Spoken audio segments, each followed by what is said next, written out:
Hi, everyone. Welcome to In the Kitchen with Wynn, where I love to have candid conversations with food founders. And today I have Maria with CN Chili's, and she's also a female founder from San Diego, a mom. So welcome, Maria. How are you?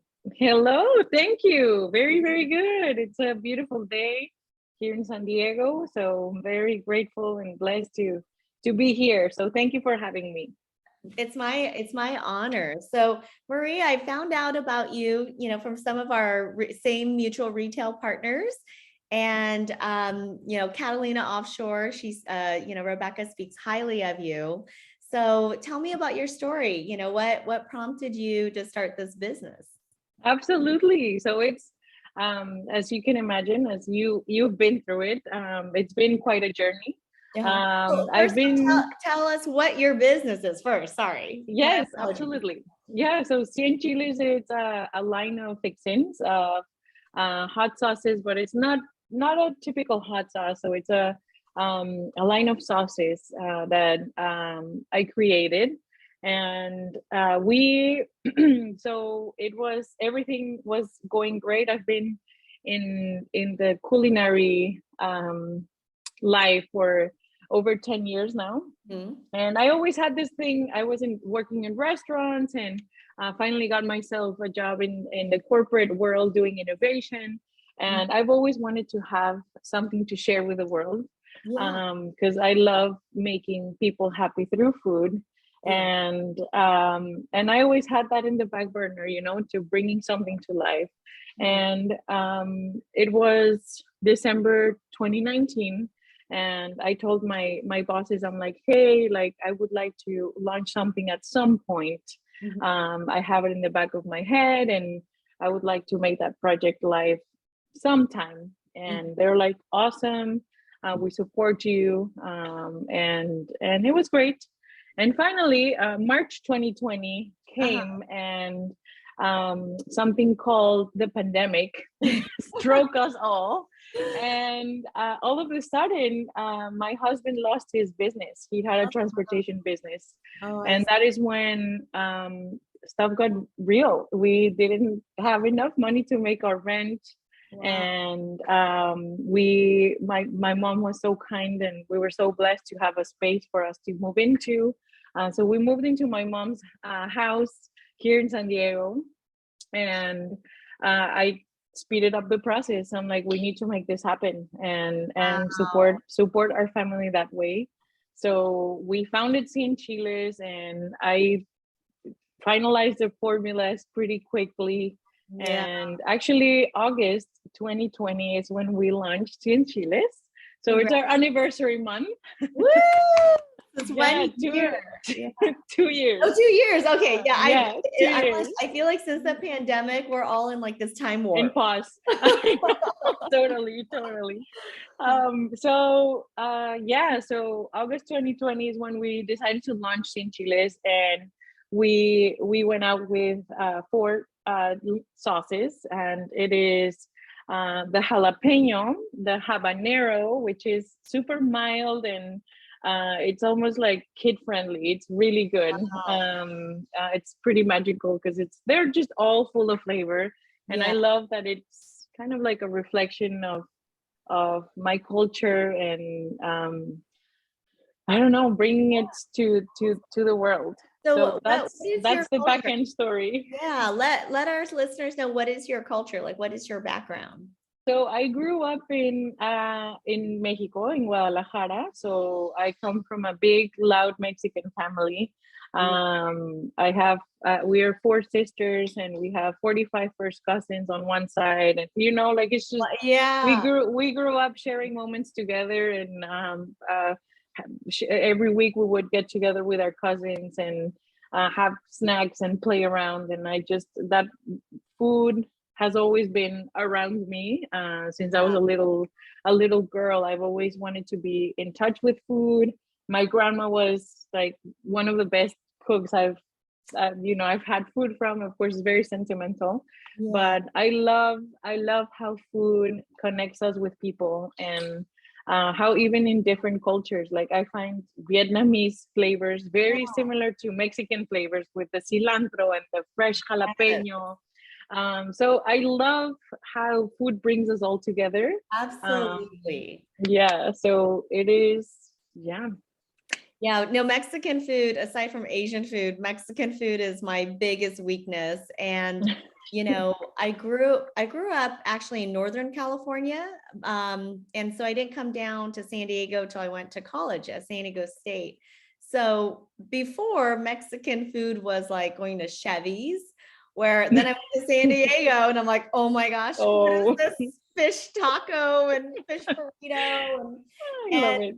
and it's so good. But then once I've been traveling to Mexico, like I love going to Tijuana just to eat, and Valle de Guadalupe, and I'm excited for my Cabo trip next week. But once you actually go into a town that's less touristy, then the food is so different than what So we different. think of as Mexican food here in the United States or in San Diego even, Yeah, it's so much yeah, healthier, it's so fresh, and there's no like preservatives, or you don't feel yeah. gross after. I know. And that's what I really wanted to bring to the table with Cien Chiles, with my sauces. They're all clean and fresh ingredients. It's something that I really aim for, to have a clean label Yes. and no gunk or anything. So ingredients you recognize. I always say, like you recognize and love, Yeah. and just that's just a form of love for me, to be able to bring my heritage into a bottle and share it with the world.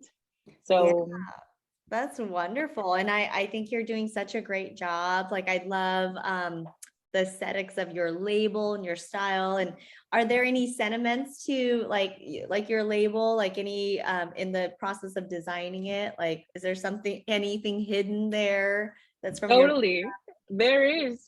So if you notice, how the four sauces put together make a mural uh-huh. of I just think like the Mexican bounty, right? Yes. We were America's basket for we still probably are. Mexico has been, just because we're closer to the equator, so our bounty of ingredients and fresh Mhm. produce and fruit and all of that is immense, right? So I wanted to bring that to a bottle without being so like Mexican in your face, but Yeah. there, Mhm. I love I've it. always loved animals. So my father was a big animal person. Like he would bring goats to the house, and we at some point we had like baby crocodiles in our home. Like it was crazy. Wow. So if you go into either of our, like whatever four of our bottles, you can find hidden animals in it. There's Oh. two different animals in each bottle. So whenever you find one at the store, make sure you go hunting for different little animals. I love it. It's so funny. I don't know. For some reason, when I saw your bottles, I'm like, I just wonder because I have a little with my new label, I have like a little hidden sentiment too. So I'm like, I wonder if anyone else does that. So Yeah. yeah, for my new label, because I love birds. Birds are my thing. Like my Vietnamese name is actually a type of bird. And one of the things I love is like the mythology behind the phoenix. The phoenix, Hmm. how it burns to the ashes and then rises to Hmm. fire. So in the corner of the new labels, there's like these little designs. It looks like a little Asian design, but I picked that because it looks like a bird. So I didn't want it to call it I like love it. Phoenix Foods or anything like that, but I love the Phoenix. So I have the little hidden little Phoenix symbols in the corners. That's awesome. I love that. That's great. Yeah. So Maria, tell us a little bit about, maybe what is one of the biggest challenges that you've had in the CPG industry? Hmm.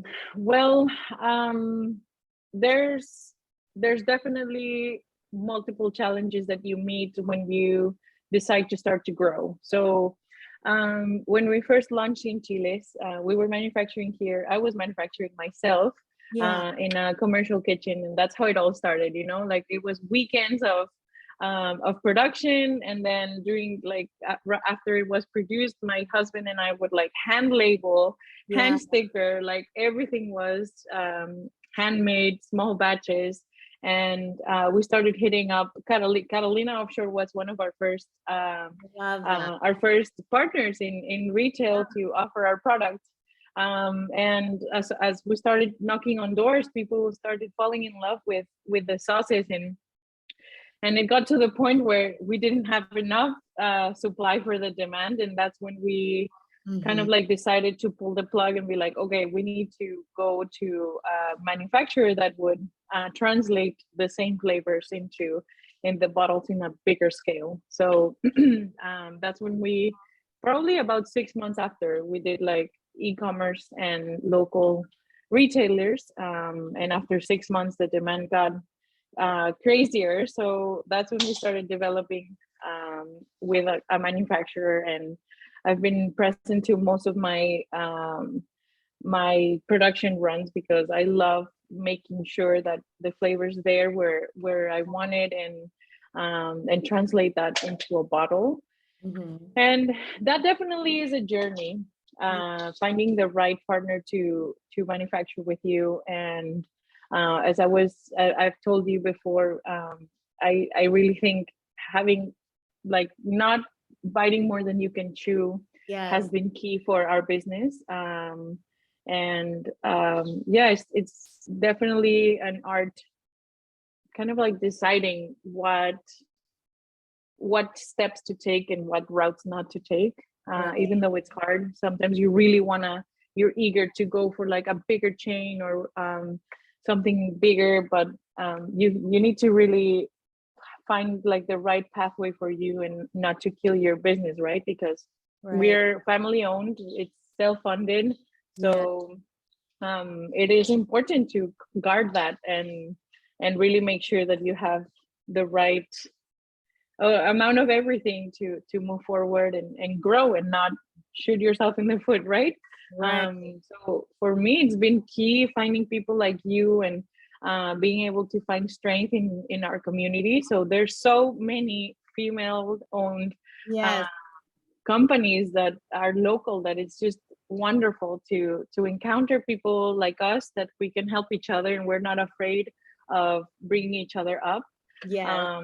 And yeah, I really have found a lot of joy in sharing my whatever we've learned along the way. Oh, And yeah. I love it. And what I found, because the satay sauce, right now, I just got the second SKU with the fuss spice pack, and I'm doing R&D on my third product. And I mean, it's so challenging just even coming up with additional SKUs, and because it's like, I think when you're doing something new and different, like you said, like the clean label, it's so much easier to get something that has preservatives. You throw it in there, it's like bottle it up. You don't have to worry about shelf life. You don't have to get for me, I actually wasn't trained in culinary at all. So just like figuring out like the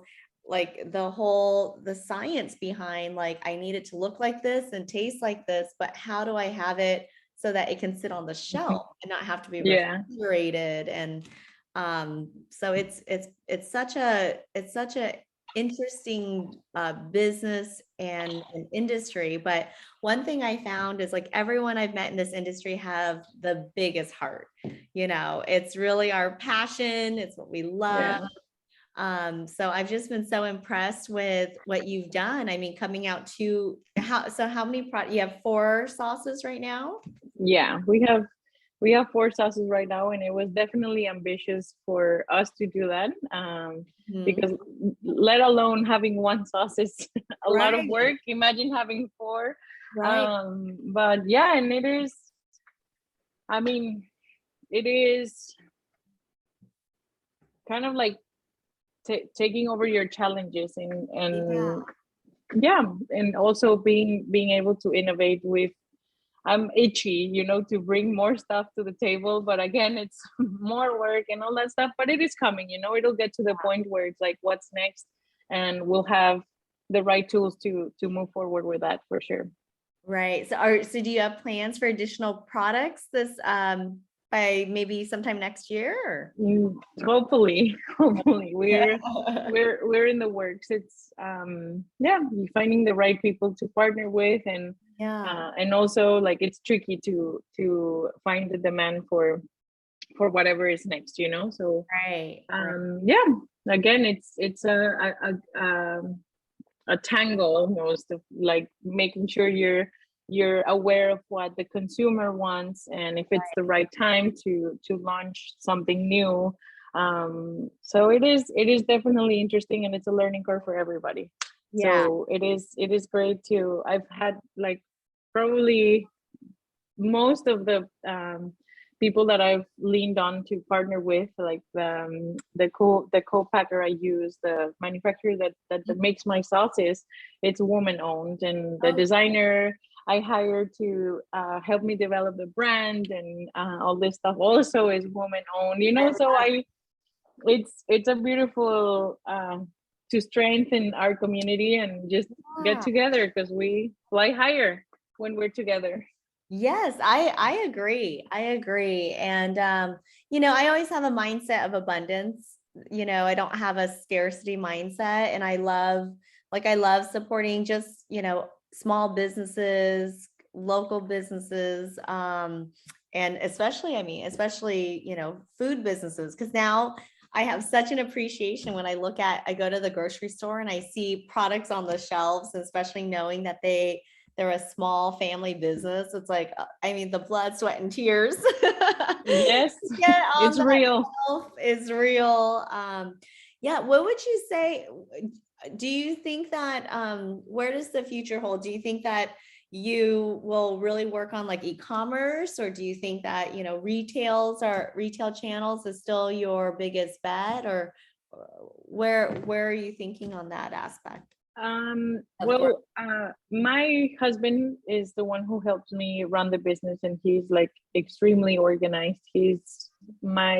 We definitely match each other in that sense, where I'm like a dream catcher, and he's like, no, like, does it make sense in the numbers? Like, let's sit down and analyze this and that. So I'm more of the dreamer in this team. Yeah. So he's the one who keeps me grounded in a lot of the things that I'm like ambitious, like let's demo and let's go there, and he's like, you don't even have time, lady, like.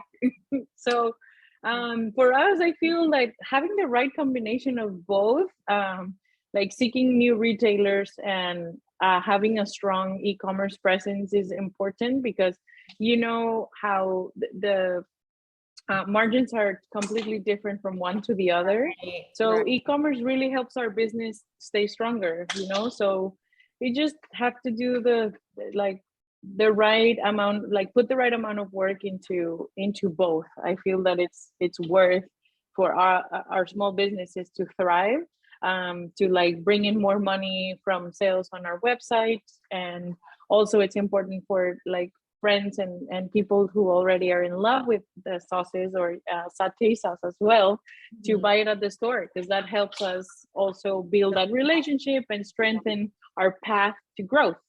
Yeah, So yeah, I feel it's a combination of both, to look out for sure. I agree. And so what would your advice be for someone that's looking to, because sometimes I get calls like, or texts like, hey, I have this sauce, everyone loves it. What would be your biggest advice on if they should move forward with the business, or keep it as a hobby? um Time. I feel that having the right amount of time to devote to something, because it's not easy, for sure. So at the time, I still have a corporate job that I work 9 to 5, Yeah.